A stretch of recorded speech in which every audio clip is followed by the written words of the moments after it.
This episode of Nuff Said is brought to you by Tweaked Audio. To get awesome headphones, go to tweakedaudio.com and use the coupon code Southgate to get 30% off, free shipping, and a lifetime warranty. Or you can get there through the link on our website, southgatemediagroup.com. Recording has started. Hey, Dad. 1 second, Tristan. Hey, everybody! I love you too, Tristan.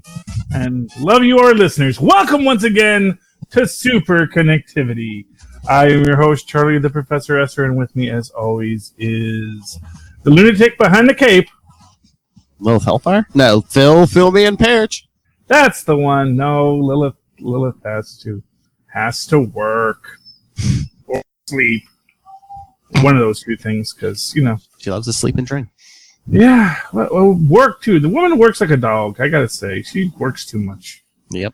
She needs to relax, take a vacation, not worry so much about it all, you know. I say that because, you know. I care. I care. But anyway, let's talk about other stuff. Let's talk about stuff cares about. Of which Little Hellfire is not one, because everyone cares so much for her. What I want to talk about, let's see here. We'll save the comic books to the end, because, you know, that's the tradition. And got to make people get through the rest of this episode, because they're going to talk Immortal. Oh, got to go to the next one. It's like, no, I'm going to make you wait. Film at 11. I want to talk about, so just one thing I do want to talk about quickly. Wesley Snipes has been cast as the villain in Coming to America. See, they put the 2 in there. So it's the same name as the original, but now it's got a 2. Branding, yeah. Yeah, so that's how you do that. Doesn't that work? Yeah, and apparently he is like the hunter leader of like the neighboring country to Zamunda. The plot line is going to be that, you know, there is this rivalry between their countries, and there is apparently a plot line where Eddie Murphy is going to America to find his son. You know, very interesting stuff to say the least, especially because, you know, it's a sequel. 40 years later? Has it been 40 years since the 80s? 90s. No, 30. 30 years ago. Oh, okay. So it's not that bad. But well, yeah. Probably 30 some, because when did that come out? Probably earlier mid 80s, and this is like 82, 2019. So yeah, so it's, I mean, getting maybe 84, 40. I mean, yeah, it's been a while. But anyway, so and what struck me as interesting about this both is that, you know, there is going to be this this rivalry between these two rulers, the ruler of Zamunda and the ruler of this other country, played by Wesley Snipes, which, you know, does have shades of Black Panther in it. You have the idea of the heir to the throne being somewhere in America and having to go get him, which again has some shades of what we saw with Killmonger. And it just strikes me that this is a film that's very much going to get compared to Black Panther. And how much it does or does not rhyme with Black Panther is both going to be a credit to it and a curse to it, you know? Because if people say, oh, they're just doing Black Panther, people are going to be down on that. And if they say, oh, it's too much like Black Panther, they're going to be down. Or why aren't they doing what they did in Black Panther, which I thought was cool, you know? It's an interesting dichotomy, I think. Yeah, but do you think, I mean, there's going to be enough differences because, you know, there's going to have more comedy, and they're not going to have like the more fantastical elements like vibranium, and we assume. I mean, yeah. What might be interesting, and again, you also have the idea of the closed off kingdom. You have, you know, stresses without, stresses within, because there also may be issues that you know, Zamunda has fallen on hard times, that maybe the rulership of Zamunda, maybe Eddie Murphy has kind of sent them into a corner with this job, you know. There was actually, it was an Onion article, and I can never find it again, but it was like, you know, revisiting Zamunda, you know, like 20 years later, and it was, you know, about the horrors and devastations of the country, you know. Everyone just eats McDonald's hamburgers all the time, and nobody is healthy. It's so it's going to be interesting to see how they do it. I think John Amos is still alive, so he'll get some work out of the deal. But you got me. And Arsenio Hall will be back too. So you got me excited for a second. I thought you were about to say Wesley Snipes is going to play the villain in Blade in the new Blade. Oh, is he? I don't think so. No. But I thought that's what I thought. Maybe you saw something. I was like, no. That would be Darkwing Duck. Yeah, I mean, it would be neat if they do use Wesley Snipes somewhere else in the Marvel universe. But for right now, I'm happy that he's working. I'm happy that he's got a good villain role under his belt, and hopefully he remembers to pay the taxes this time. Sorry, Wesley. Let's see. Yes, trying to remember what else was on the list this week. I know we had Haley Atwell. Yeah. Oh, yeah. We could talk Haley Atwell and the finale of Agents of S.H.I.E.L.D. season 6. Yeah. So season 7 is coming, and final season. So they say. They said. So they say. Yeah, nothing. They have said it before, And we have just wrapped up the final season, so it's all in the can now. Meaning everything that they know, and has been known. Yeah. So, and we're dealing with time travel, so we can deal with anything. We can literally do anything in the 5 years now. So we may mention this, yes, and then they snap that thing. Although, as I said in another episode of that, I still wonder how much of a time jump they gave us, because they say it was 1 year, but I actually think it might have been 5, but because they do mention what Sky had been through in the last 5 years. So. Well, like in that season 6 premiere, I just wondered, didn't they show us a scene in the beginning of the first episode, and then didn't they say 1 year later? So I'm just saying, they said 1 year after that scene, so that beginning scene was 4 years after the snap, and then they did the exactly. Well, exactly. So exactly where we find ourselves, it's open, it's up for debate. But anyway, as it stands, we're going back in time. We go to what is apparently the 1930s, because we see that the Empire State Building is still under construction. However, we're also have a time machine. So where we go in the past and where we go next is completely up. We may have stopped in the 30s, like I said, to do the way before the Cap story. But I don't think we're staying in the 30s. I think we're going to be all over the time stream. I wonder if we are going to run into Kang or Ramatut. That would be a great way to introduce him. Or the Time Variance Authority. But do you think they would want to do you think they want to introduce... you could do Time Variance Authority, but do you think they would want to introduce Kang on TV before they do the movies? They might. I think that we're going to get a lot more connections now. Yeah. This is what I've been saying. I do think that, especially since, we are getting Haley Atwell back in this. We had established that Jarvis was... The Jarvis from the Peggy Carter series showed up in Endgame. Yep. That these connections are being played out. They are... And they're not going to be afraid of those connections, I think their biggest problem has always been time and timing, but now they have a time machine. So this can all take place wherever the heck they want it to. Now, it'll be interesting to see how they handle the time travel rules that have been established. Mm-hmm. And the big question is going to be, are they going to touch on Cap and Peggy? Mm. Because they can create, and this is this idea, they can create an argument where you can go back in time but not create an alternate timeline, because you don't alter the timeline significantly enough. And this was something that they did in a Fantastic Four once, where they basically say there's the quantum, dinglehopper that will tell us once we've knocked enough quantums out of their quantum zones, and now it's an alternate timeline. And if we can just keep it within the distortion field, when we move back in time, we won't be affecting the future. So, that is the theory, that Doom has one and Reed has one, and everyone else, you don't get those. But But but usually, yeah, it's just going back in time. It screws up the timeline unless you're Reed Richards or Doctor Doom and other stories like that. But yeah, I mean, I wouldn't mind seeing a Time Variance Authority basically, have like that an anti-Shield, a group against Shield this season 7. Well, I mean, for what it's worth, I thought that's what the Hunters were supposed to be, because you had this whole thing about Leo Fitz is supposed to be dead. He's an anomaly. We have to remove him, because he's existing in 2 places at once.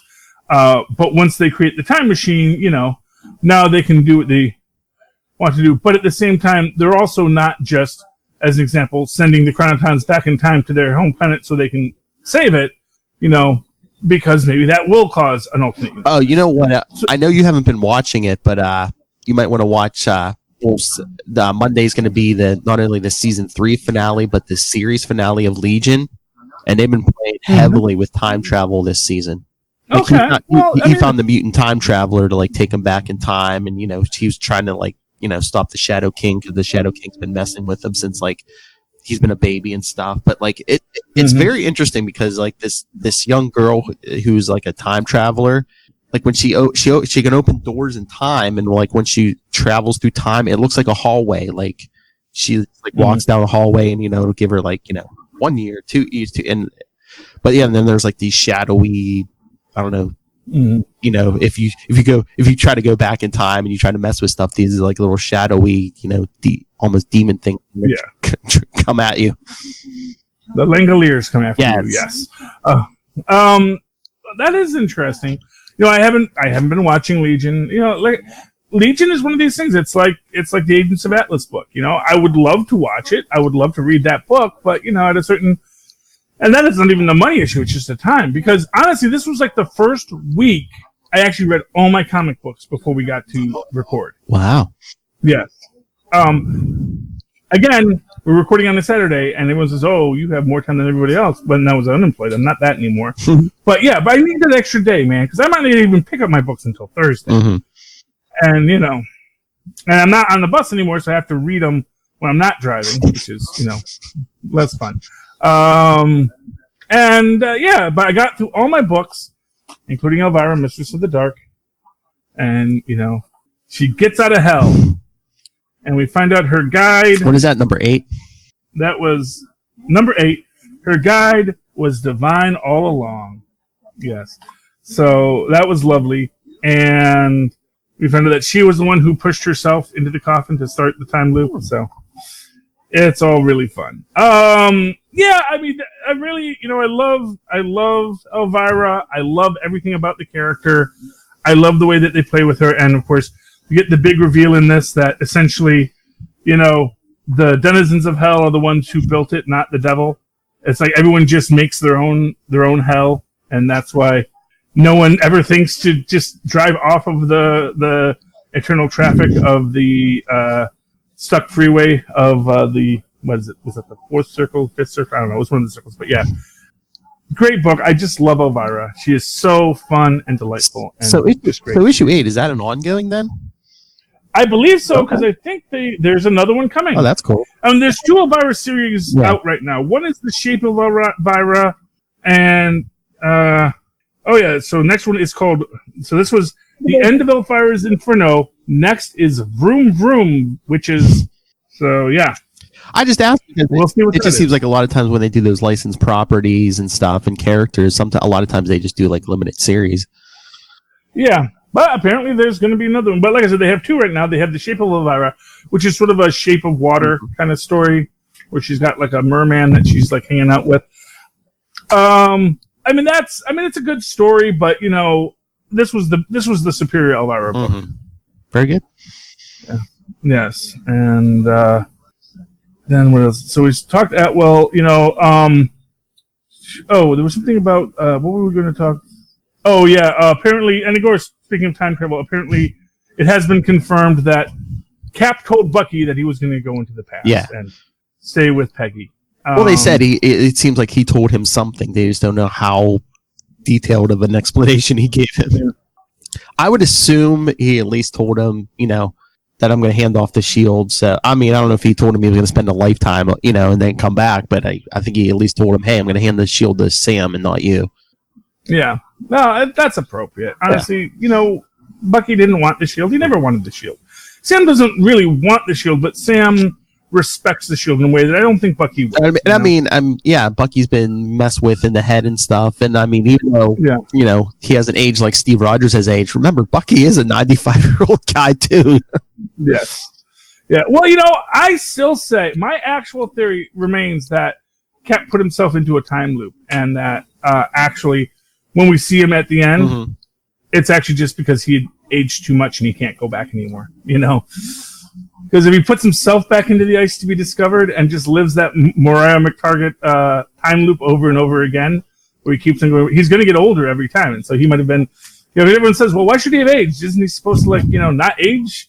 And it's like, well, maybe he did it more than once. I just think he sat there with Peggy and he didn't mess with anything because he didn't want to create that alternate timeline.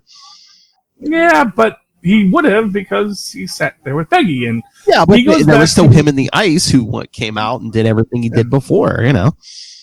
I know, but it's also 1945, so he actually goes back before the events of the Peggy Carter series.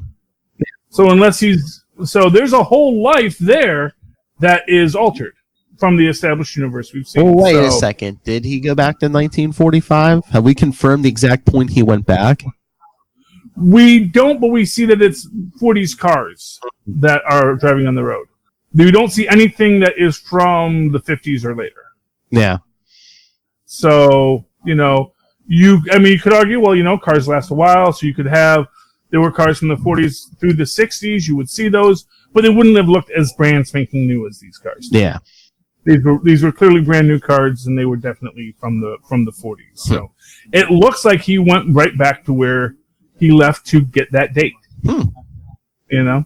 And then again, like I said, we don't know that he spent a lifetime with Peggy Carter. I mean, have they said he spent a lifetime with Peggy Carter, or do we just know that he had the dance? Yeah, but if he's not out there fighting or anything, where else would he go if he's not coming back to the prison till he's an old man? Well, maybe he's having other adventures. First off, who says he's not fighting? Well, true. It's entirely possible. You could even make the argument that he actually did try to stop a lot of this stuff, but that he found he couldn't. I just like the theory, and he was sitting there. He was the house husband, so Peggy Carter could go out there and do her thing. Yeah, I don't buy shield eventually. So I know, but that's the thing. It's like, for him to do that, I think it causes problems. Yeah. So yeah, I'm a big believer that it is an alternate timeline, and he did everything he wanted to. He saved S.H.I.E.L.D., he got Bucky out, and made the world a better place. Maybe ran for president in that universe and was eventually President Rogers. And we may see that if they go to an alternate timeline, because now that S.H.I.E.L.D. can go back and forth in time, where they're going to go next. Yeah, are we going to see alternate timeline? Are they going to do alternate timelines, but are they going to do like a quantum leap thing where like things have gone wrong and they have to fix them or something? Or I mean, anything's possible. We don't know what they're going to do yet. But like I said, I don't think they're going to stay in the 30s. No. I mean, they might. And for what it's worth, there are a set of 30s heroes that they could encounter. Not only guys from the 12, but also there was another series of Marvel heroes they did a little while ago that were like the pre-40s heroes that were like but they made up their own Pulp Fiction heroes. And one was... there's just a lot of great magical heroes. There's one super science guy. Was that like the Black Marvel, or was he in the 40s? No, he was the Blue Marvel. The Blue Marvel was the 50s. Okay. Yeah, the Blue Marvel came after and was in the 50s and the 60s because he was around with President Kennedy. Because President Kennedy asks him to step down because he was afraid America couldn't handle a black Superman. Oh, tough. We still haven't mentioned about Agents of S.H.I.E.L.D. I mean, it's taken 7 seasons, but they finally gave us our LMD Coulson. Yes. Coulson is back as an LMD. And I get the feeling that he knows he's an LMD. Oh, yeah. I just wonder where his memories begin. Well, they said they have all of his old memories. Okay. And they've updated him with what's happened since. So up to the moment of his death, basically, he remembers everything? Yeah. Okay. Apparently, yeah, they got devices for that, We see that, and we also see that the bad guys have Coulson's black box. Now I have to see if they have time travel too. Are they going to be an antagonist in this? that they have time travel? Why don't they just go back to their home planet? It's complicated. But they've got to go back in time, I guess, to defeat the bad guys, is the idea. So, or to save S.H.I.E.L.D. from whatever they're going to do to S.H.I.E.L.D. You know, whatever happens next. This new alien invasion. May's basically frozen because she got stabbed. Yeah, well, you have to, but they'll bring her back next season. Right? Put her into her, 65 degrees, and then we'll bring her back. And okay, with science. You know what I didn't understand? The whole Fitzsimmons thing. Did they get like physically altered, or they just like have their brains been? Well, she makes the point that she doesn't know where Fitz is because she can't know where Fitz is. So obviously there is an issue in this about how much they can alter the timeline. And which is why I think they will address the whole Peggy Cap question here. Because they will say, if you go back and there are certain things you can do, but if you bring knowledge with you, it will alter the timeline. Which is what the whole thing with Cap going back in time is that because he has to bring that knowledge with him. He can't not bring the knowledge because that would alter the timeline. There's, there's a funny sketch out there about like Peggy and Cap around the dinner table, and she keeps on asking him like all these little pointed questions. He's like, like, should we invest in Amazon or this other company? It's like, I don't know. So yeah. Yeah, I mean, I think I'm going to like the Coulson LMD. I'm going to like to see where it goes with it. It is weird to have him be an LMD now, but he could have like what else? He could have like super strength. He could like have run. You see him like running it up next to a car or something. Be like, pull over. Yeah, he's a superhero now. LMD Coulson, just like that LMD that Deadpool hangs out with. Yeah, well, it makes you wonder if Coulson in the Avengers now is an LMD. Or maybe he always was. Oh, yeah. The evil Coulson that we got. With the evil, I think that's all Mephisto shenanigans, though. But yeah. Yeah. It's all crazy. But, yeah, I mean, that's that. That's what we're dealing with now. Season 7 is on the way. We have time travel. We don't have any rules for it yet. It's definitely a different method of time travel than the Hulk uses, Because basically they went around the horn in a different way. The whole going to the quantum level to move through time creates its own bag of hammers. So we'll have to see if using what is essentially a space travel device to travel through the time dimension has different rules applied to it. So. They didn't announce when it's coming, right? Because, I mean, is it going to be summer again like season 6 was? Yeah, I think they said it's going to be soon. So no, actually, I think it might be the fall or spring. Oh, spring? Yeah, spring or fall. Yeah, I mean, they already finished shooting. Oh yeah, so that's what I'm saying. Then why wait? I mean, that's the thing is why wait? It's I would love to see where they go with it. But yeah, I do think it's going to be back sooner rather than later. Cool. You want to talk our comics? Sure, let's do it. Let's do. Are you not going to play the tune? Oh, sorry. I usually just do that for capes, but no, I can. Phil's Comics Corner. Oh, I thought you did that every time we talk comics. Okay. Anyway, welcome back. So let's talk Immortal Hulk. That was the one we didn't get 22. to. It's one they've been waiting for. Yeah, we've got. I like this. I like Tatiana, and I like Absorbing Man so much in this. Mm-hmm. And especially Absorbing Man being like, man, I've been clean for so long, and that guy like shot me full of heroin. Yep. That's uncool, man, And we do see that freaking Fortran's a freaking abomination now. The giant hand. Just ridiculous. Giant hand for a head, yeah. Yeah. And then we see poor old Rick Jones, he's trying to pull himself back together. Mm-hmm. It's not going well. And we see that Betty is all human, but when Bruce knocks on the door, who answers the door, Phil? Oh, Red Harpy or whatever she is now. Yeah, Red Harpy, yeah. The Harpy. We get more Joe Fixit in Banner's body. Oh, yeah, which I love. And again, just this, we're all the same person, man. But, like, he's Sunshine. I know that. He looks up at the sun. He's like, Sunshine Joe. What a concept. Yeah.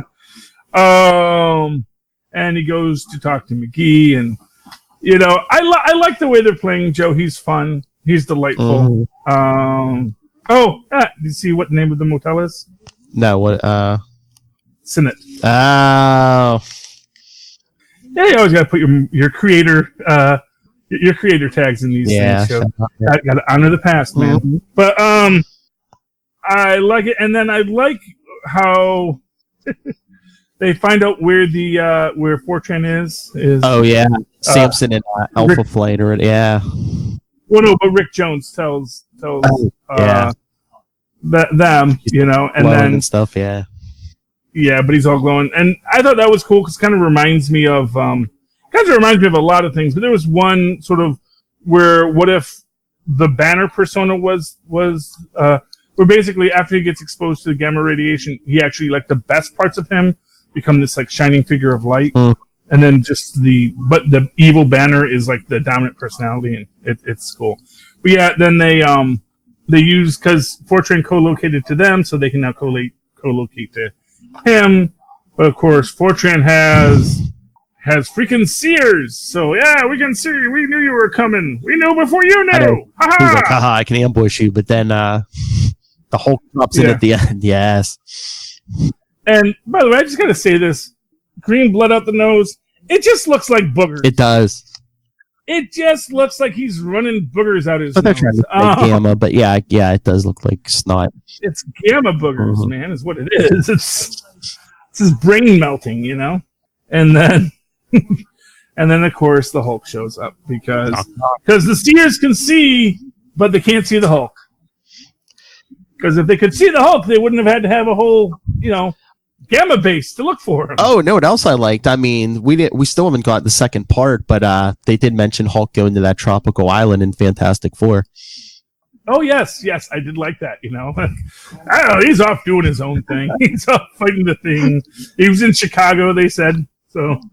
what book is he in Chicago in right now? I don't know, but Joe's even Joe and Banner's body's even wearing a Hawaiian shirt.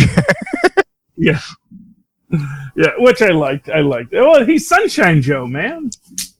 Oh no. I would love to see the Hulk in a Hawaiian shirt. Oh yeah. Oh, now we just need the scene with Banner and like the Gray Hulk's body and be like, now who's Puny Joe? Yeah. Well, you know what? Like I said, first off, there's no reason Banner can't have the strength. He doesn't have to change bodies. It's just his own mental illness. Yeah, I know. That's why I was like, why are there set rules? I'm like, why can't we get like Banner in a Hulk's body and just any of them can be in any of the bodies. The fact of the matter is, Phil, we always get Banner in the Hulk body. I know, but I'm just saying. That's the point. Why can't we just get any of the personalities in any of the bodies? Yeah, well, maybe they're going to do that more. Let's see here. Did you read Invisible Woman? Not yet. Again, that's another one that I want to get to. But here, spoil me. Okay, well, it's interesting because, of course, the basic plotline is we have Invisible Woman and her fellow spy handler by the name of Aiden Tanchirin or something like that. And he realizes that they're watching the suitcase swap, and they realize that it's not a suitcase swap. That guy's an assassin, and he gave the guy a bomb. And the Invisible Woman invisibly knocks him down and takes the suitcase and, probably puts a force shield around it. And then you have them hanging out here, and he's talking about his mythical perfect wife. I remember, this is 8 years ago. His mythical perfect wife, he says she has red hair and freckles. Her name is something Irish, yada, yada, yada. Flash forward, we got Black Widow and Sue Richards going into Madripoor, as you do, to try and track down what happened to Aiden. And Black Widow's kind of being kind of dismissive, like, oh, this is the spy world, And, which is sort of like, first off, not knowing that Sue Storm has been doing this spy stuff for a long time, and all this kind of stuff. And they have to have a drinking contest to get the information from the bad guy. And of course, he has the sumo wrestler be his proxy, and then Sue has to drink him under the table. And then, of course, she stacks up the shots and defeats the guy. And then they say, actually, he's poisoned and you'll be dead too in a few minutes. And then she's like, no, I didn't drink any of it. I just turned all the whiskey invisible. As you do, they go to interrogate him. Someone shoots him. They chase the guy down. And, she's using all her special invisible powers so she can, see through everything. Although that would be freaky if you were in that building and suddenly everything turned invisible. Oh, yeah. They go to catch him, but the guy kills the driver and he gets away. But he has a dossier on Aiden Tentrich, and we find out that mystery woman he was talking about, that was actually his wife for the last 15 years.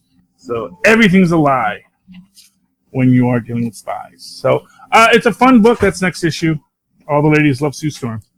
Next issue, really enjoyed it. A lot of fun. I think the Invisible Woman has a good story in this. Yeah. I'll fire through one or two real quick. You were saying Tristan was reading Marvel Zombies. I don't know if he would like DCeased. Well, now, are they actual zombies, or are they just like what was the anti-life equation? Basically the anti-life equation, but I mean they're basically zombies. They're like they're like trying to eat people, and it's basically they are zombies. It's just the origin of the disease is kind of different, but yeah. Well, one of the things that Tristan really got interested, because he was watching YouTube's breakdowns of the Marvel zombie story, and he found that basically when the zombies stop eating people, they stop being crazy, and that that the zombies actually do get these redemption arcs in the story, and there's a lot of interesting stuff that goes on, and Tristan, he's really into the mythos of it. So I guess my question is does it have a mythos that is equal to what was done in the Marvel Zombies, where you actually have real explorations of who these zombies are and how the Marvel characters behave once they become zombies. There's a whole thing about about zombie head Hawkeye, and he cries when we leave him alone. It's interesting. Yeah, no, it's not that in depth. It's just like basically if you look at a monitor or a screen, you can be turned. Okay. Oh, but no, what I was going to say, Black Cat #3. I know I've been keep going on about this series. It's the conclusion of that. Her and her crew were trying to break into Doctor Strange's house, and the mystic they brought with them to help them basically becomes the big menace. But you might like this one. Bats the ghost dog is in this. Mm-hmm. Oh, Bats! And he's actually helping her because he's like, wait, I know who you are. You're Silver Sable. And he's like, oh yeah, and these are my wild pack. Yeah, so you could help us. So then at the end, there's some other mystical creature in the house after they leave, and Bats is like, that was Silver Sable, and the creature's like, no, that wasn't. That was the Black Cat, and Bats is like, oh no. And then Strange comes home and the house is all a mess, and he's like, what happened? And Bats is like, I don't know. We're just stupid animals here. I don't know what happened. Oh, that sounds fun. But then issue 4, guess where she's going to try to break into in issue 4? I would guess the Baxter Building. Yancey Street. Oh, yeah, that's right. It's they no longer own the Baxter Building. They sold it. Yep. There's a new team of superheroes in there now. She's going to try and break into 4 Yancey. See, I don't think that's going to end well. It might. It might not. Yes. Did you read Savage Avengers? Yes, that's what I was going to bring up. Yes, I got it. Yeah. So I don't even remember when Venom goes into space in this. Was that last issue? Did you get I don't know. I don't know. Did we even see Venom go into space in this series? Yeah. Well, it was interesting, but we have Dragon Venom, which Tristan thought. Oh yeah. Yeah, and that I guess is what's his name? Eddie Brock, Dragon Venom.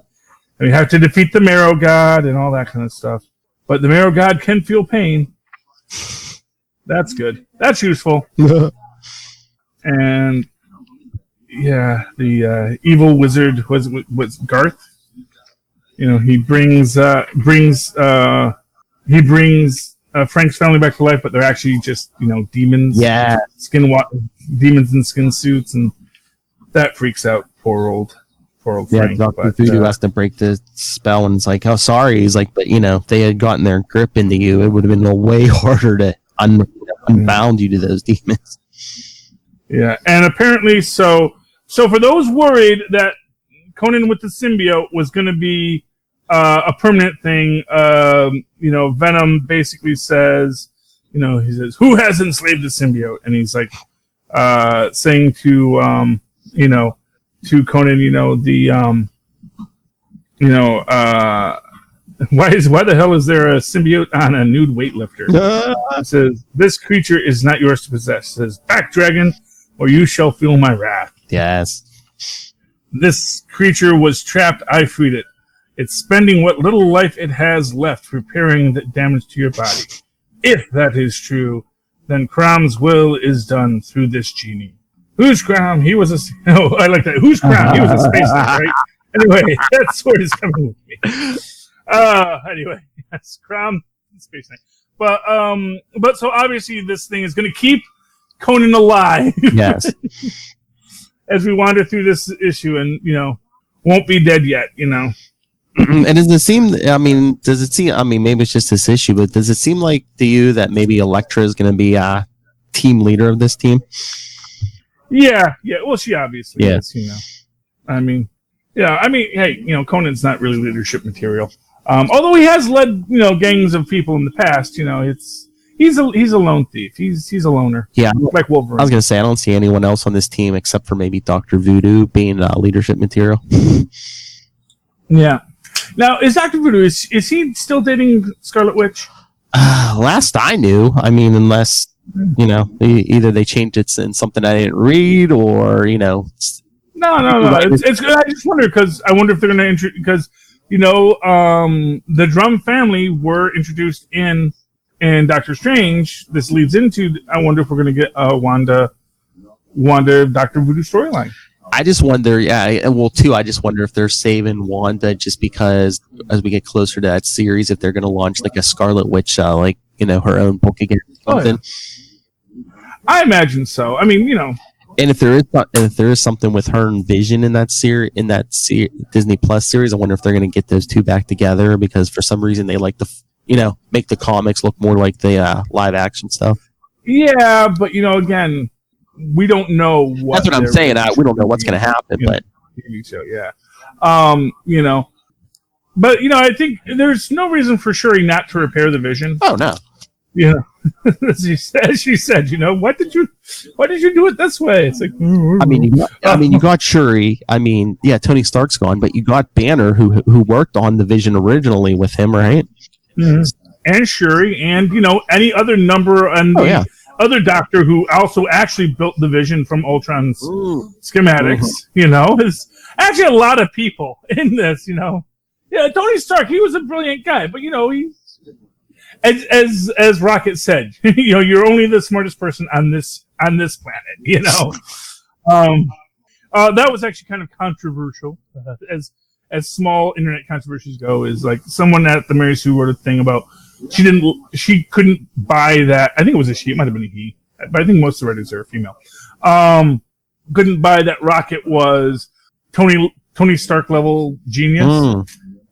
And basically in the comment section, he was like, "Did you even watch anything Rocket does?" It's like, yeah, he's clearly meant to be a super genius. He's got freaking cybernetically enhanced brain. And he's always doing stuff with the equipment, and just because he likes to shoot big guns doesn't mean he's not smart. Yeah. Well, and I made the point. It's like, he mostly makes bombs and is super reckless. Yeah, just like Tony Stark. I forget. I saw he had a line somewhere. I forget if it was in the Guardians of the Galaxy comic or me and Luca were catching up on the animated series, but there was somewhere where Rocket's like, "It's so hard being the smartest one on this team." Yes, well, but there you go. We don't need a new Tony Stark. We have Rocket Raccoon. He's snarky. He's brilliant. He has a lot of heart, and he makes big explosion stuff. So, and he's a little morally ambiguous. So I think we won't miss Tony at all. There you. Yeah, no. Honestly, I think Peter just because this is like, oh boy, my second father figure. Yeah. They either die or betray me, or it's the Parker curse, man. If you're a father figure to Peter Parker, you're gonna die. be safe, Pappy. Be safe. Be safe and be yeah. careful. I know Tony Stark was probably going out anyway, but isn't that weird? Like they had to like give him like another Uncle Ben figure because they don't, for some reason, they're not mentioning Uncle Ben in the MCU. Well, I mean, again, they just don't want to have to retread it again. I get, yeah. You know, and it's like, you know, Uncle Ben was certainly central to he and May's life. Mm-hmm.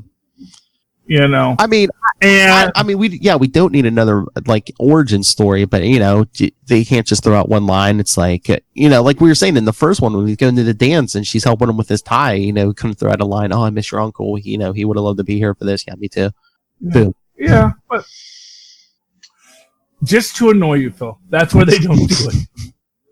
You know, there's some reason, and I don't know what the reason is. I honestly think it's because it becomes too much of a crutch, perhaps. That maybe they felt it's too much that every 5 minutes Peter Parker has to mention Uncle Ben in the comic books. You know, like, oh, well, my Uncle Ben. It's like, dude, okay, we get it. You loved your uncle. We all have someone in our lives that we care deeply about. That can't be your entire motivation, your entire raison d'etre. Yeah. You know, you gotta, you know, and this was a great analysis of Batman I was reading recently, which is like, you know, that if you only think of Batman as, you know, the dark reflection of the Joker, as just a crazy guy in a bat suit, you miss the point that he dresses as a bat, which is a little bit nutty, but really it's about he is a person who's dedicated himself to being a protector of the powerless. Mm-hmm. And yes, his parents were killed, but the trauma of his parents' death is not as important as the fact that that's his motivation to be a better hero, to protect those who, that, you know, he's not just driven mad by his tragedy. It's not, you know, one bad day that turns him into a Batman. It's that's what inspires him to be a better person and to do a better, to make a better world. So, mm-hmm. But that's one theory on it. And of course, in the thing I was reading that was on Trope Talk was did a lot of good digs at Alan Moore. So, so you know, I loved it. I'm sure you did. Anything else you want to talk about this week? No, just besides the fact, I mean, Lois Lane #2 is out this week. I mean, a really good series, but again, no codes. No codes, yeah. Well, you know, so is she any closer to revealing that Gus Gorman is in fact the Leviathan? No, but this was only issue 2. It's like a 12-issue series, so. And that's the central premise. This is where we're going to get the reveal of who Leviathan is, right? I don't know. I mean, because she's like chasing down Leviathan, right? Well, no. I mean, they have her. I mean, there's some kind of conspiracy going on, but I don't think they haven't said it's Leviathan. I mean, right now it looks like there's some kind of governmental conspiracy, or you know, mm-hmm. Like there was some senator she was trying to get on the record, and then he got killed. So. Yeah, as you do. Okay, so well, that's good. So Lois Lane #2, no codes, but DC was for a while they were putting codes in their #1s, and then they were just putting them in the annuals. But yeah, nothing. They're not giving any codes out now. Yeah, well, you know, it's restructuring. You know, I think they're being penny wise and pound foolish. You know, yeah, I mean they're charging. They're not finding ways to engage. Yeah, well, because Marvel knows it's a good way to engage your listener base. You know. Or your reading base, because yes, people will swap codes and people will share accounts just like Netflix. But you know what? All those eyeballs are actually a good tool for you. You know, it's Netflix and HBO. They don't want people sharing their codes, but they also know it's a cost of doing business. And the more people they can get engaging with their content, the more valuable their content becomes. And it's like if you go out and buy like a Blu-ray now, I mean, you get a code with that. Yeah. You know. It's just like, you know, at least Marvel can say, hey, we gave you extra content. We gave you the book in 2 different versions for that price. I mean, DC can't say. Well, yeah. Well, DC, you know, like I said, it's not a good business model especially because they gave it and they took it away.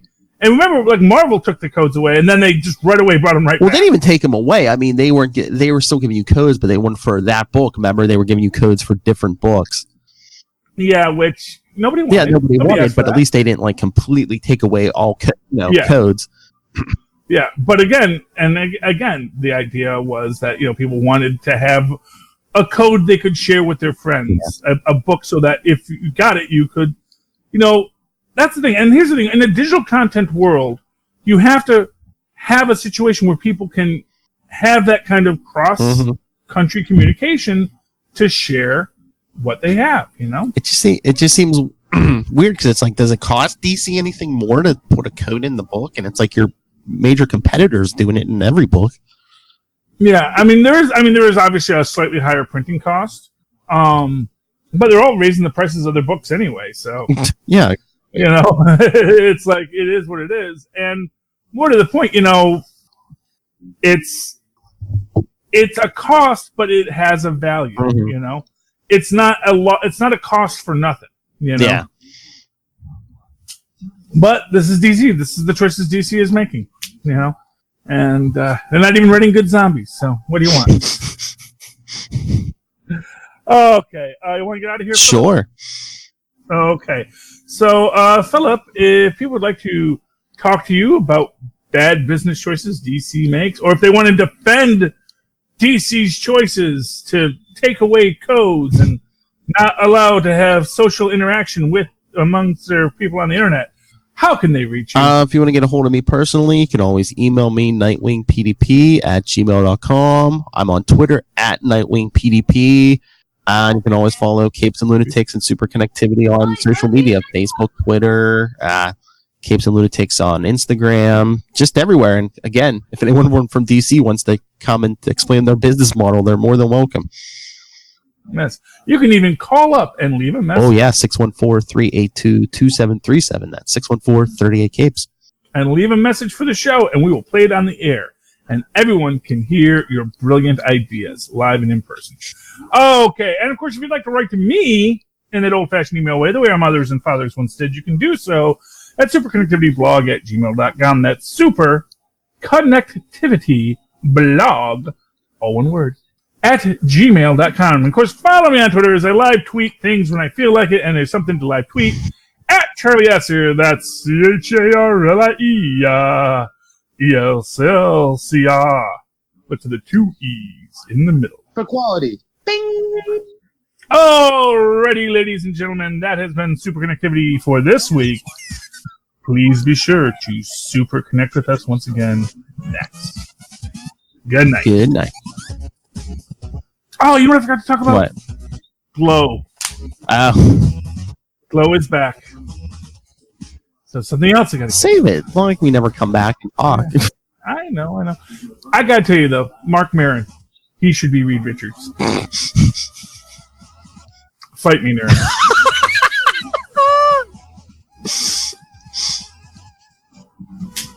It's like Keaton as Batman, man. Nobody sees it, but if you saw it, you'd see it.